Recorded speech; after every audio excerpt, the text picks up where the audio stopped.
So you can trade football pre-off, you can trade football in play, that's what most people tend to do. But did you know also that you can trade football pre-season?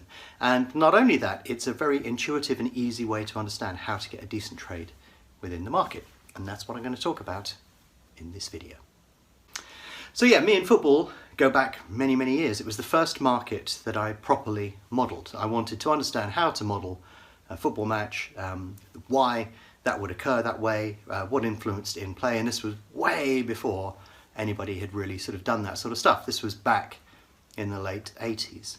And I used that knowledge to win a first dividend on the Littlewoods pools. It was the first really, really, really big win that I had on a gambling market. And on the football pools, you basically had to forecast a draw. And that's what I did successfully. That's what it's all about. It's not about the theory and all of the models and that. It's about actually turning that into something. But yeah, in my office, we have that on the wall as a permanent reminder of where I started. But when we go into the football season, we're about to start the football season, and everybody's asking the same question, such as, you know, I've been swapping texts this week with people, and it's like, where do we think we're going to finish up this year within the league? So have a guess. Who do you think is likely to win the league this year, and who do you think is most likely to get relegated? No cheating by looking on the Betfair markets.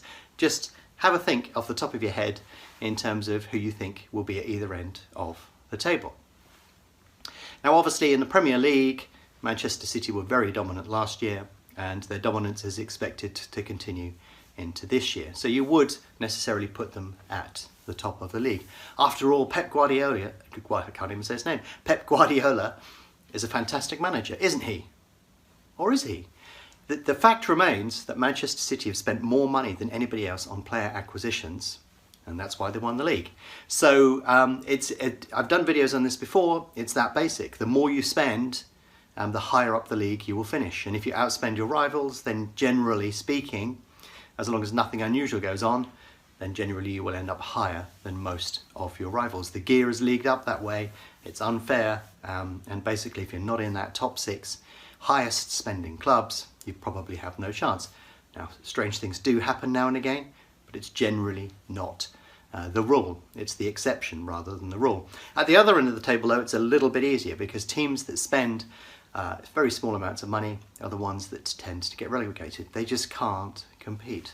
So do you know who has the lowest squad in terms of either player purchases or valuations? That team tends to be relegated each year. Have a guess who you think that is.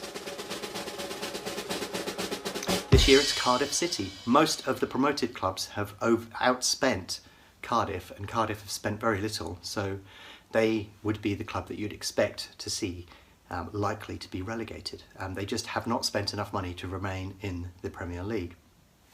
But what we're talking about here is a trade that you can do before the season starts. But the reason for reprising the wage bill stuff is because that is directly related.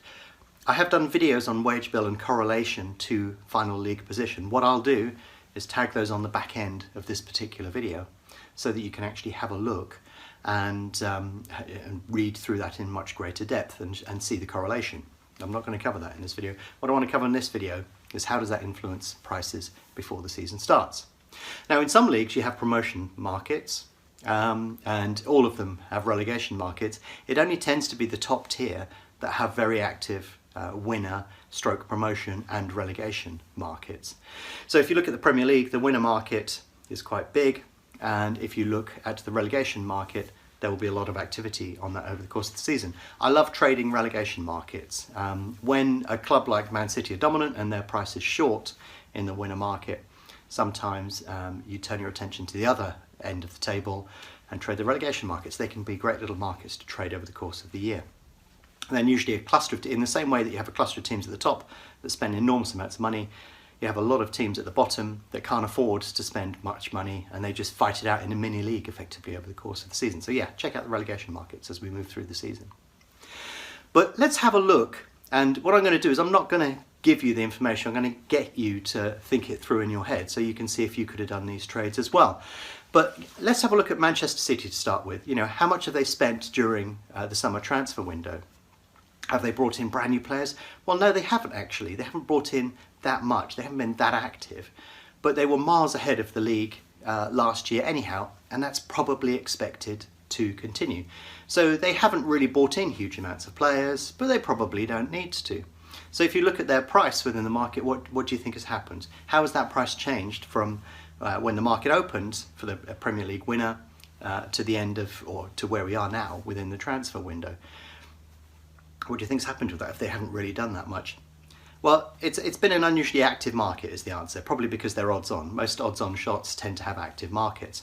But generally you can see that because they didn't spend much, the price has drifted out, and then they have spent a little bit of money and the price has come back in. But nonetheless, they still remain heavy odds on favourites to win the Premier League. I'm going to have to go and check my records and find out what price other teams have been at the start of the season, because I'm thinking that this is very short price. So, let's go down and look at their bitter rivals, Manchester United. So, how much have Manchester United spent during the summer transfer window? Now, to have an idea as to where we think the transfer policy is going, all you need to do is listen to the press that's coming out from the club, but also the manager. We know Jose Mourinho is very vocal in his thoughts and words, to put it politely. So what has Jose been saying? Hey Jose, tell us what you think about your transfer policy. He's been very clear that he said we're not spending enough, and if we don't bring in players and I don't get any additional signings, we're going to struggle. Why? It's because spending is relative. If you've got a team below you that spends much more than you during the transfer window, they're going to start catching you up. They're going to get that little bit closer to you. And if you're not spending as much as the team above you, or you're not investing in the squad, then your chances of winning the title are going to decline. So Mourinho has been very vocal in terms of saying that he's upset with the policy that they've had this year, and he doesn't think that they're spending enough and they haven't brought in enough players and so on. And you can see that within the data itself. There isn't enough activity in there. So what do you think has happened to the price of Manchester United to win the Premier League over the summer? Do you think that it's come crashing in because of all those great signings that they haven't made? Or do you think that the price has gone out? Do you think it's drifted, or do you think it's been a steamer? Well, the answer is pretty simple, really, isn't it? They haven't made the acquisitions that they need. They're not actively competing with City, and therefore their chance of winning the league is declining, and therefore the price has been drifting significantly. So yeah, you can see immediately that there's a correlation between how much teams spend, the state of the squad that they've got, and also how that is influencing what's happening to the price within the winner market. Now, if you look I'm just trying to think here of other teams. So, for example, Liverpool. What sort of have Liverpool been spending freely this summer? They almost won the Champions League last year, apart from that famous final where they had a bit of a mare with their goalkeeper. So they've replaced him during the summer window. Or maybe they've replaced him, he's still in the squad. Whether he plays or not is another question. But have a think about, have Liverpool spent a lot of money? Are they being ambitious? Or have they actually just not spent anything? And, where have things gone from there? And what do you think that has had, what impact that has had on their price? Do you think the free spending Liverpool over the course of the summer has caused their price to contract, to come in, their chance of winning the league is getting better, or do you think it's getting worse? Well, if we look at the graph, you can see fairly clearly all of that spending is having an impact on the winner market. As soon as the season gets underway, of course, things can change around, but we're talking about this pre-season period where if you keep an eye on the transfer market, you can get a good steer on roughly where prices are likely to be going within that particular market. Now, you look at Arsenal, you've got loads of complications thrown into the mix there in terms of a new manager. But if you look at Spurs, for example, they haven't spent much at all. So their chance of winning the league has not improved at all. And they are, in fact, from a Premier League perspective, outsiders. So, these sort of trades are stuff that if you're into football and you're watching the transfer market and you have your ear to the ground, you can pick up on all of this sort of news and actively trade it during the off-season. And this is something that I do every year. I'm always interested in keeping an eye on transfer news. And, if you look at Southampton, my team, we've bought a few players into the squad, but probably all that we can do is stabilise our position in terms of the overall league into sort of mid-table obscurity probably, because there are lots of people that spend above us.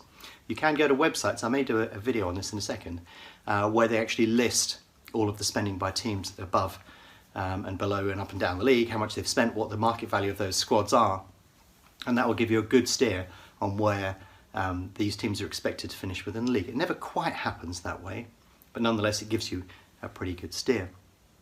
If you look at the other end of the table, there are a few clubs down there that really haven't spent the money, say for example Swansea City. So I've got to jump in quickly here and say there was a mistake on this video. I noticed it when I was editing, and what I meant to say was Cardiff City, not Swansea City. I suppose there is a link there, and that they're both Welsh sides, but yeah, it's Cardiff City, not Swansea City. And as a consequence, their chance of winning the league, well, sorry, of not getting relegated, I should say, that was a bit of a slip, wasn't it? Is on the slide. It looks like the chance of them being relegated is improving, and therefore their odds are going to contract for relegation. But if you look at West Ham, for example, they've been spending a fair bit of money, so their odds on relegation are going in the other direction. They look less and less likely to be relegated.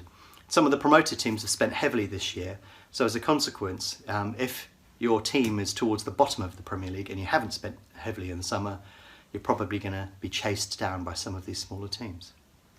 So anyhow, yeah, if you want to make some money before the season has even started, that's the way to do it.